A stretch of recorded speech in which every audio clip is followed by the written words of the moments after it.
The U.S. men's 4x100-meter relay team once again faced disappointment at the 2024 Paris Olympics, continuing a frustrating 20-year streak of mishaps and missed opportunities. Despite having a roster filled with some of the fastest sprinters in the world, the Americans were unable to break their Olympic curse, finishing a distant 7th in the final and then being disqualified altogether. The gold medal went to Canada in a surprising upset, while South Africa took silver and Great Britain secured the bronze.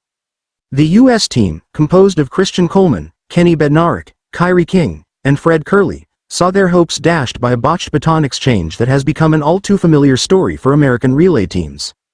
The critical error occurred during the first baton handoff between Coleman and Bednarek. As Coleman rounded the curve with the baton, Bednarek left his mark far too early and then, realizing the mistake, slowed down in an attempt to avoid a disqualification. Unfortunately, the damage was already done. By the time Coleman finally managed to pass the baton to Bednarek, they were outside the exchange zone, sealing their fate. After the race, the team displayed a united front, with all the athletes gathering around Bednarek to shield him from blame during interviews. Coleman expressed frustration, stating that despite extensive practice and familiarity with each other as teammates, the exchange simply didn't come together in the heat of the moment. When pressed for details on what went wrong, Coleman resisted pointing fingers, saying, "As a team, as a unit, we didn't get it done today." Kerley, visibly irritated by the repeated questioning, interjected, "Y'all say the same s*** over and over." The U.S.'s struggles in the men's 4x100 relay are nothing new.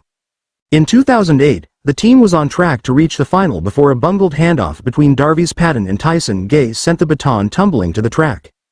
4 years later, the U.S. appeared to have secured a silver medal, only to be stripped of it due to Gay's doping case.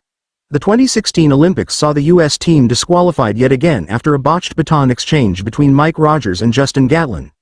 And at the Tokyo Olympics in 2021, the Americans, heavily favored to win, failed even to qualify for the final, largely due to a failed baton pass between Kerley and Ronnie Baker. Following the Tokyo debacle, Carl Lewis, the legendary sprinter and 9-time Olympic gold medalist, didn't mince words, calling it a total embarrassment. In the wake of the latest disaster in Paris, Lewis went even further, taking to social media to demand sweeping changes within USA track and field.